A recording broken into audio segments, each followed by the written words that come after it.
Olá, seja muito bem-vindo a mais um vídeo aqui no canal. Eu sou o Juliano e hoje eu trouxe um conteúdo extremamente relevante para o cenário atual, que é como investir com os juros nas alturas.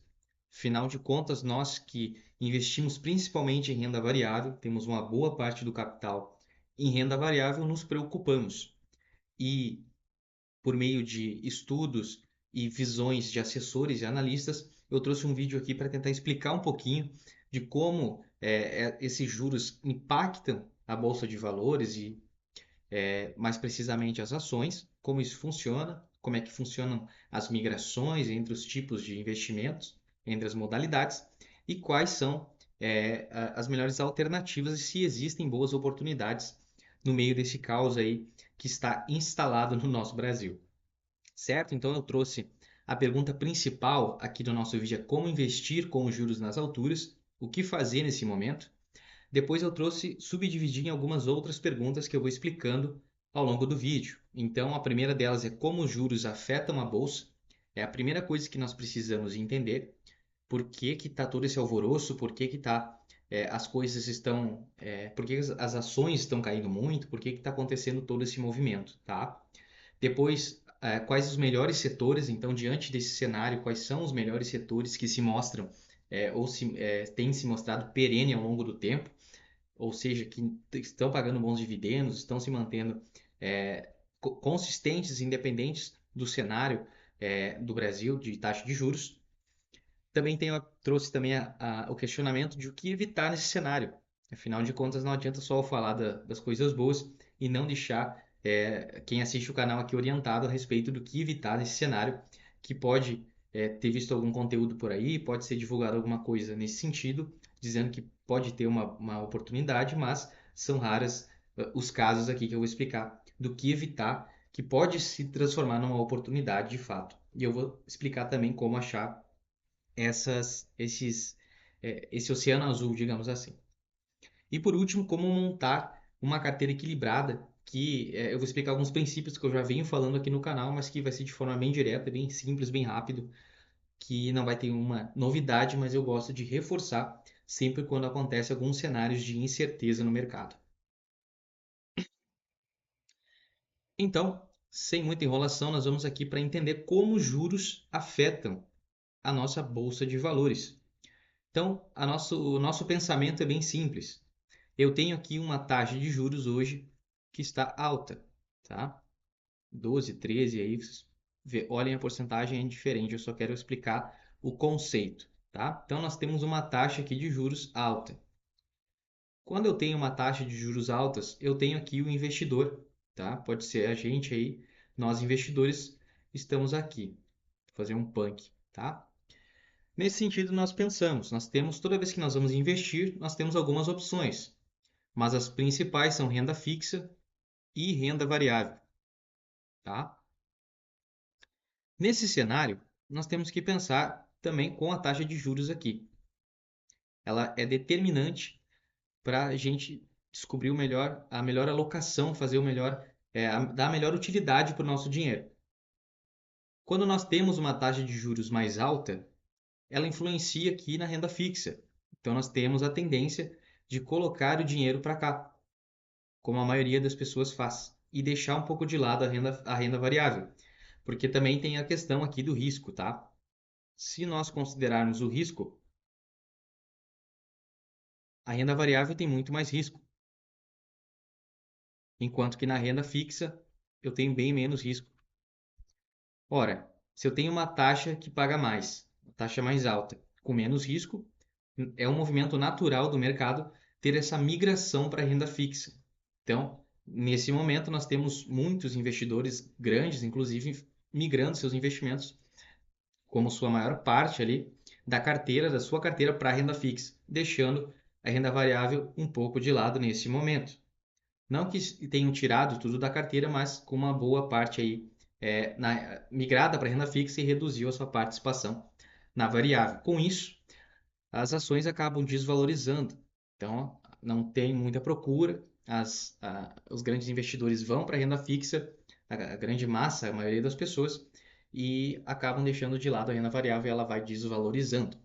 No cenário inverso, isso também é verdade. Então, se nós temos uma taxa que vai reduzir, uma taxa de juros mais baixa, ocorre o movimento inverso. Continuo mantendo a minha proporção de riscos. A renda variável sempre vai ser mais arriscada do que a renda fixa, porém, aqui às vezes compensa porque eu estou com uma taxa de juros que não está tão atrativa lá na renda fixa. Então eu me permito, em virtude dessa taxa de juros, me arriscar um pouco mais na renda variável e aí as coisas começam a subir. Então, isso aí é o que nós chamamos de ciclo de mercado. Isso sempre vai acontecer, certo? Beleza. E agora a gente já entendeu como é que esse movimento acontece, como é que os juros afetam a bolsa. No meio desse cenário, a gente consegue encontrar alguma oportunidade? E aí eu fui buscar e encontrei alguns setores. Então, a gente vai buscar aqui nos setores. Para quem já investe há algum tempo, não é nenhuma novidade, mas os principais setores aqui que nós vamos falar são o setor de bancos, né, ou o setor financeiro. Então, nós temos bancos, e seguradoras.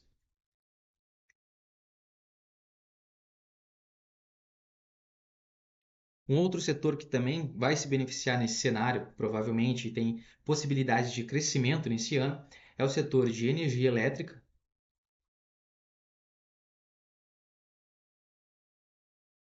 e também de saneamento.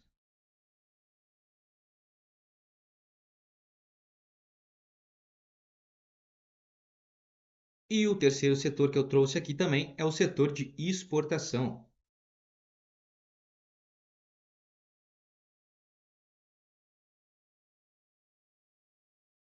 E aqui a explicação é bem simples e para quem já investe há mais tempo é até óbvia, tá?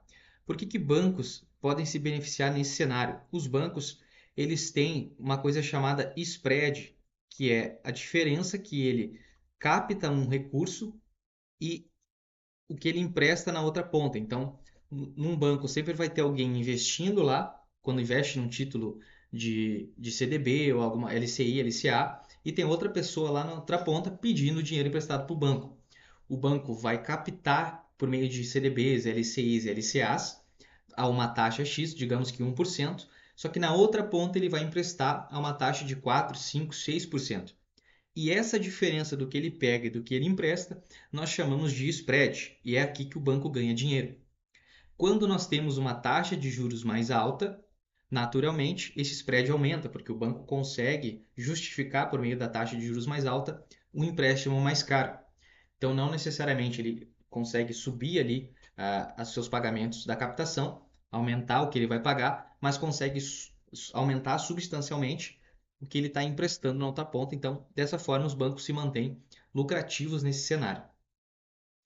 Nas seguradoras, é uma questão de caixa. As seguradoras, as pessoas pagam o prêmio, os segurados, que é nada mais do que a mensalidade ou o prêmio anual que o segurado paga, e as seguradoras vão acumulando esses recursos. Então, as seguradoras têm um volume muito grande de caixa, que é esse prêmio realmente. Então, quando a seguradora não está pagando muitos sinistros, ou seja, não tá, as pessoas seguradas não estão morrendo, não estão sofrendo acidentes, nos principais seguros, essas seguradoras elas pegam todo esse recurso e colocam, por exemplo, neste momento, em renda fixa. Então, o rendimento é muito grande e as seguradoras conseguem se capitalizar de uma maneira muito tranquila porque elas têm muito caixa, muito volume financeiro. E por isso também são uma das melhores pagadoras de dividendos. Porque para essa empresa começar a perder recursos, ela tem que começar a pagar muitos sinistros, o que não é uma coisa que acontece com frequência, né? Então elas se mantêm muito perenes, muito estáveis.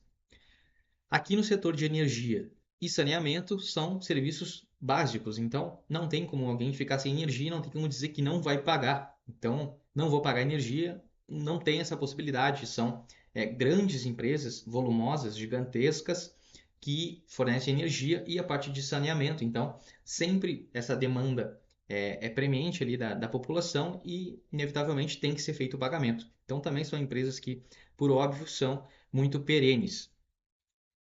E um outro setor aqui, que na minha pesquisa até me surpreendeu, mas que faz total sentido, é o setor de exportação. Afinal de contas, tem uma relação aqui com o dólar, tá?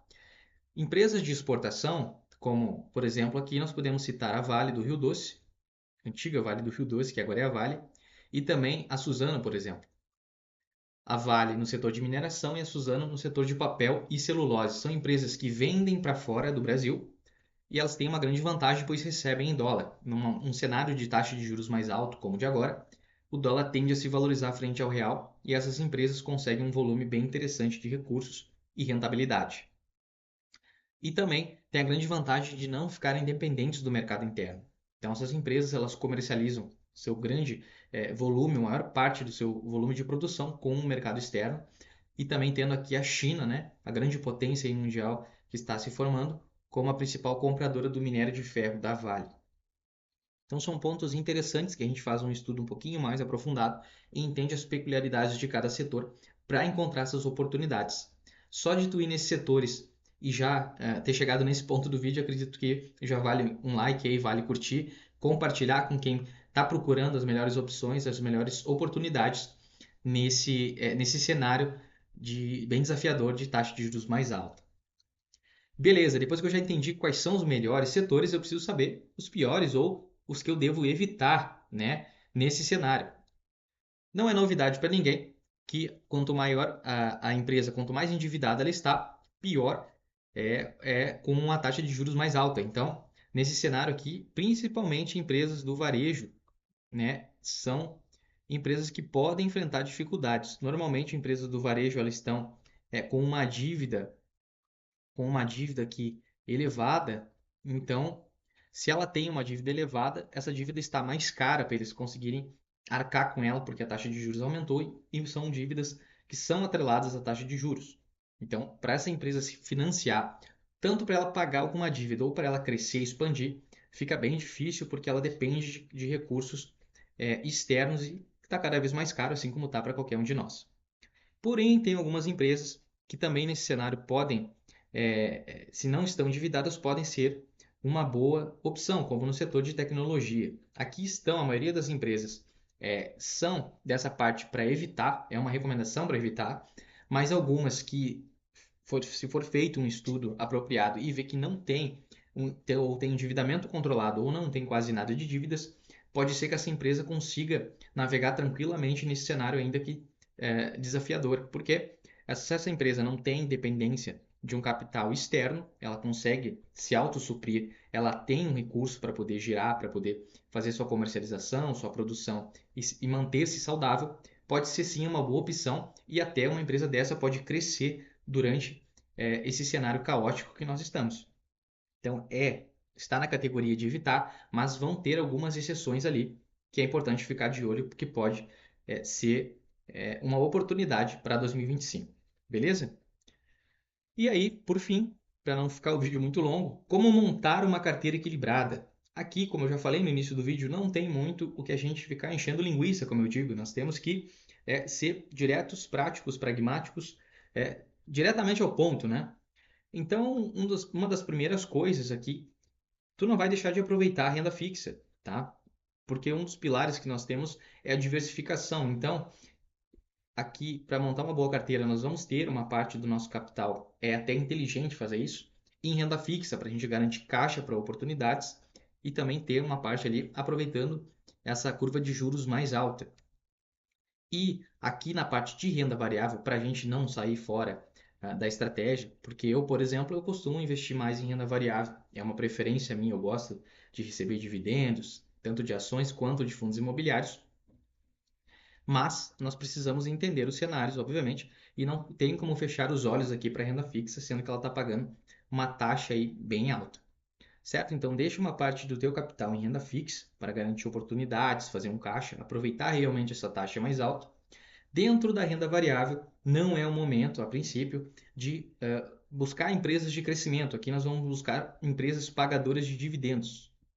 Então, nesse momento, o ideal, considerando os setores que eu já comentei ali no vídeo, é buscar empresas daqueles setores, bancos, seguradoras, energia, saneamento e exportação, que são boas pagadoras de dividendos, porque essas empresas já estão, conforme os fatos históricos, muito consolidadas no mercado e fica muito mais fácil manter essas empresas na carteira sem grandes sustos, pelo menos nesse primeiro momento.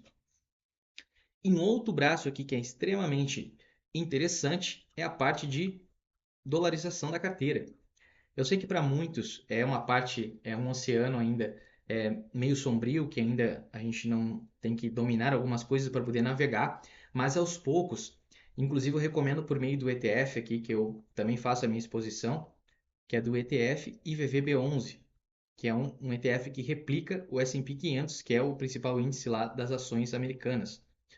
Então o IVVB11 ele vai replicar e tu vai estar com a tua exposição aí, aproveitando essa onda de valorização do dólar dentro desse ETF, fazendo essa replicação, a gente consegue pegar o embalo aí e não sofrer tanto aqui no Brasil com essa dependência do mercado interno, porque assim como as empresas de exportação que têm esse vínculo mais forte com o mercado externo, nós também podemos aproveitar essa questão da alta do dólar por meio dos ETFs. Se tu conseguir abrir uma conta, tiver mais avançado e investir fora, melhor ainda. Mas por meio do ETF já é uma boa diversificação. Vai ser bem interessante. Então, a princípio é isso. Eu me adequaria mais nessa estratégia nesse momento. Acredito que assim a gente se mantém não tão fora ali da renda variável, da nossa estratégia que a gente quer. Não deixa de aproveitar também as oportunidades aí que a renda fixa está pagando bem alto e se mantém aí recebendo dividendos e a carteira minimamente estável, sem muitos apavoros, sem muitos sustos, conseguindo dormir de noite, que é o principal do investidor. Afinal de contas, se fosse para me estressar, eu ficava em casa com a minha mulher brigando com ela. Não vinha para bolsa de valores. Então eu quero tranquilidade. Lembrando que tem que ter estômago, claro, isso aí a gente já é batido, mas se a gente puder navegar tranquilo aí, vamos buscar o máximo isso aí, certo? Então, muito obrigado por ter chegado até aqui. Espero que esse vídeo não tenha ficado muito longo, que tenha, como diz o Charlão aí nos vídeos dele, é um videozinho de 2, 3 minutos, mas que vai ser de grande ajuda, com certeza. Certo? Então, até um próximo vídeo. Muito obrigado.